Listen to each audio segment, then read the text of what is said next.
guys, so a little bit of background story. I grew up in Hentis Bay. I was actually born the Hentis Bay Clinic.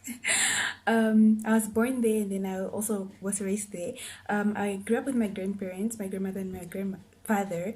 And to be honest, we didn't have it together, we didn't have it like we don't like we were really poor, guys. This is what I'm trying to say. We were really poor. So that was my life. That's still part of me, and to be honest, guys, like I'm thankful for God for that. So we were poor, and the thing is, we did not have water, nor did we have electricity in our house. So I grew up as a type of girl that would collect firewood in a town. Yes, guys, I would go collect firewood in a town. And then we would cook at the fire. That was my life. That's how I grew up. So with that said, like, all my grades from grade 1 until grade 10, like, I actually until grade 12, that's what I had grew up with. Like, no water. I mean, we had water, sorry, but just no electricity. So yeah, the means of lighting that we would use at night was a candle, because that's what we had, and that what was affordable.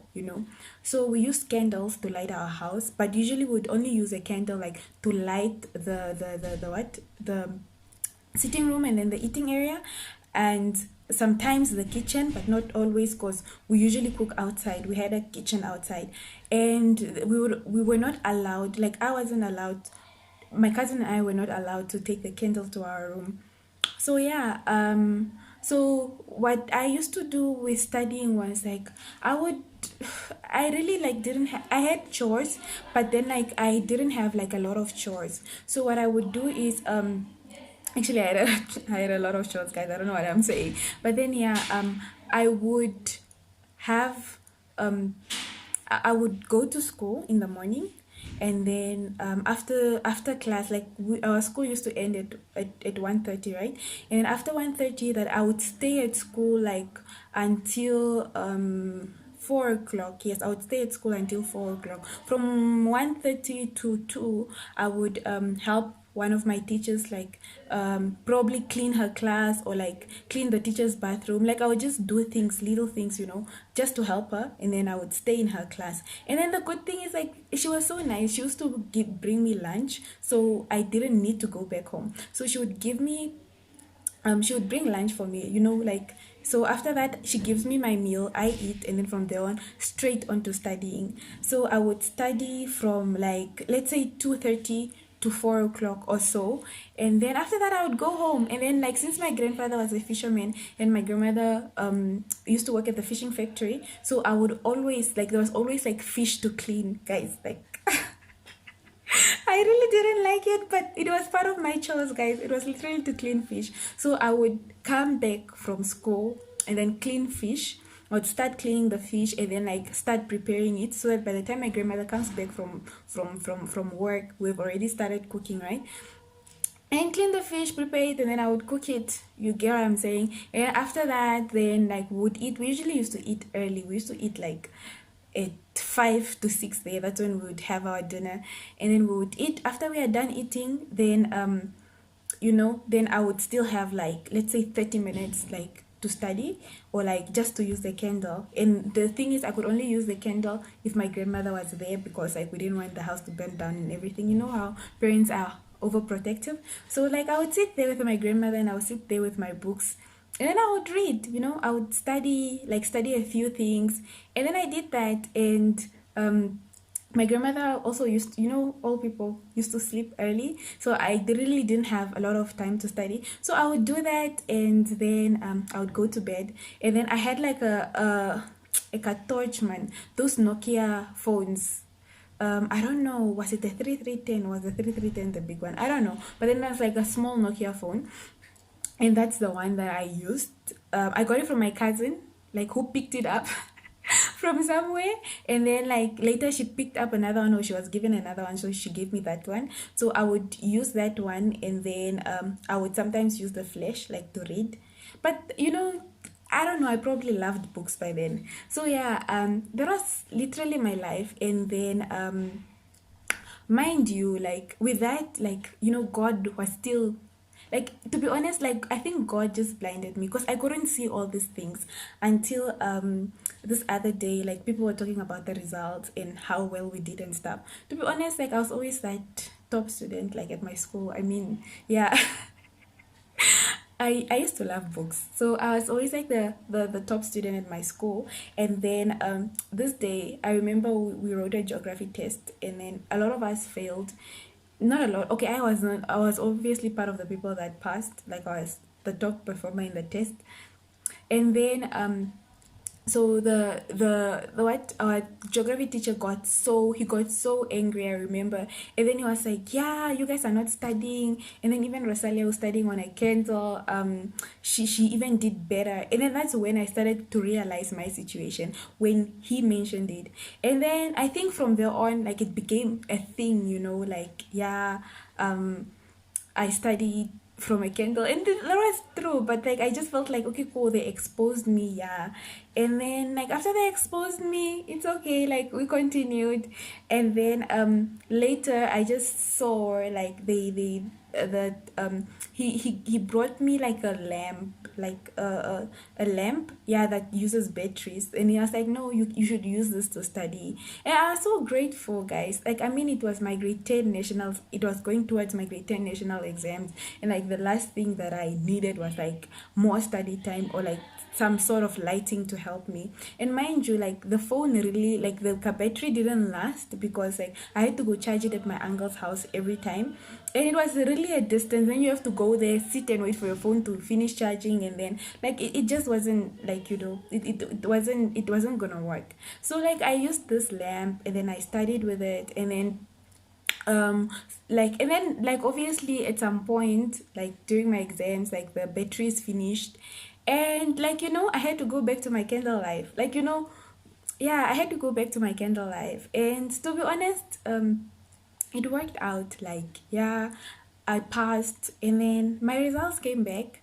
I passed with 42 points. And that was 8 A's and 1 B. Unfortunately, I missed, you know yeah, 8 A's and 1 B. I was the best student at school, obviously, and then I was also the third best student in the region. So like, that was the thing that was like, that really, like, motivated, like, that the teachers were really proud of, especially my school, because it's such a small school. And like, for you to get somebody to be part of, like, the top, like, part of the people that the top three people in the region, like, that was so good, because like, that actually put the town, like, in a newspaper. I think it was like a Republican newspaper or something that was published in. And like, I went for national prize giving, which was another beautiful experience. So like, guys, out of all of this, guys, out of all this testimony, like, it looks like, I mean, if you look at it, it looks like it's just me putting in the work, it's just me putting in the effort. But then, to be honest, like, this is just me, like, that's just my story, like, showing God's glory, like, it's a thing of, like, God is there, like, but then he's kind of undercover, because like, you guys can only see, or like, many people can only see the work that I'm putting in. They're only seeing the effort that I'm putting in, and it's fine. But then, like, guys, I just want to tell you that God was in this, like, literally God was in it. My grandmother, like, taught me how to read the Oshivambo Bible. She actually taught me how to read and write Oshivambo. She was the one who taught me how to read and write Oshivambo, since we didn't have Oshivambo classes at school. And she taught me how to read Oshivambo from the Bible.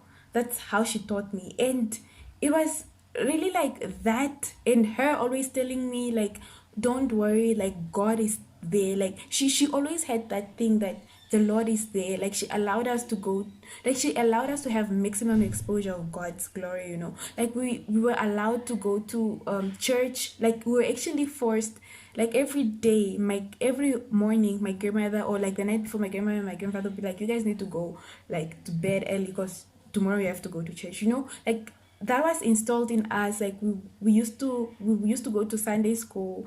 We used to go to trips with our Sunday school teachers. Like, it was something that where, like, we were really groomed, so we were in constant exposure, like, of God's word. And I was one of those kids that were really like curious to know more about this God, you know. And I remember like my first Bible that I got is those Psalms Bible, those blue ones.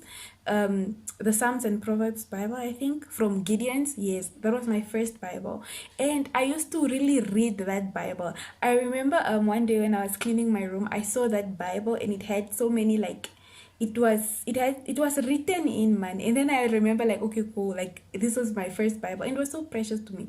That was like those that constant exposure to God's word, that constant exposure like to literally like doing God's word. Like not all of us take it, but unfortunately, I mean fortunately, I was one of those kids that were really like interested in this God. Like I wanted to know more about this God. And then like I took him in, and then I feel like my whole life story is like just orchestrated to show the glory of God. And then this is just one of the testimonies that really shows God's goodness in my life. Like God did not care about my situation. God did not care about where I live, with who I live, what I have or what I don't have. Like he literally just blinded me towards all those things, and he was like, you know, my child, like this is you, and then this is school, and you really need to study in order to glorify my name. And then that was it, guys. Like top performer, guys, studying on a candle, guys, no electricity in the house,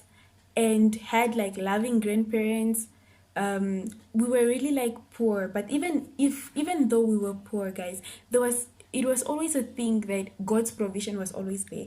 I cannot remember a day like that we went to bed like on a hungry tummy because we did not have anything to eat. Like I mean, we did not, we literally, our diet was mostly like fish and everything because that was all we could afford.